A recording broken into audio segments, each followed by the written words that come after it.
प्रत्येकजण आपला जीव वाचून पळून जातं.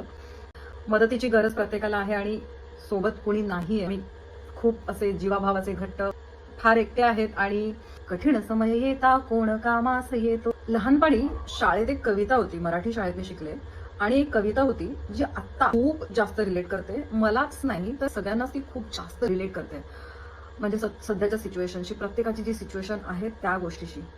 तर ती कविता अशी आहे की कधी तर खग भेणे वेगळाले पळाले, पवन जन केली जे कराया मिळाले, स्वजन गवसला जो त्याज पासी नसे तो, कठीण समय येता कोण कामास येतो.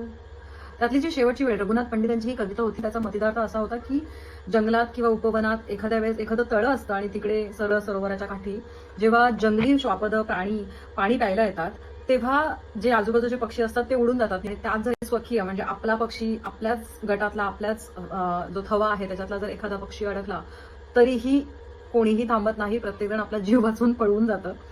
अशा वेळेस म्हणजे कठीण समय ज्याच्यावरती आलेला असतो, ज्याच्यावरती ती वेळ आलेली असते, त्याच्या मदतीला कोणी धावून येत नाही, त्याच्यासाठी कोणी येत नाही.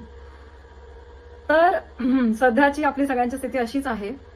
प्रत्येक जण दाखवण्याचा प्रयत्न करतोय की यार कूल, म्हणजे सोशल मीडियावरती बघायला गेलं तर एक गुडी गुडी आणि एक छान वातावरण क्रिएट केलं जातं की ओ माय गॉड, ही दोस्ती तुटायची नाही, आम्ही असे, आम्ही तटसे, आणि आम्ही खूप असे जीवाभावाचे घट्ट आहेत. काही डेफिनेटली काही लोक आहेत जी तुमच्या जीवाभावाची आहेत, पण बराच असा मोठा वर्ग आहे की फार एकटे आहेत आणि बरेचसे लोक ज्यांना मदतीची गरज आहे, फक्त पैशांची नाही तर कोणाला मानसिक आधाराची गरज आहे. म्हणजे बऱ्याच गोष्टी आहेत. आपण प्रत्येक जण इमोशनली, मेंटली, फिजिकली, फायनान्शियली बऱ्याच लेवलवरती स्ट्रगल करतोय प्रत्येक जण, आणि मदतीची गरज प्रत्येकाला आहे आणि सोबत कोणी नाहीये. हे वास्तव आहे, हे रियालिटी आहे. तर अशा वेळेस एकच व्यक्ती आहे जी तुम्हाला हेल्प करू शकते, तुम्ही स्वतः.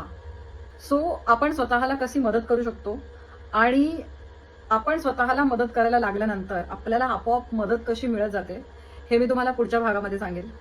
पण तुम्हाला जर हे रिलेटेबल वाटत असेल तर मला नक्की कमेंट करून सांगा. Thank you so much. धन्यवाद. मी आनंदी.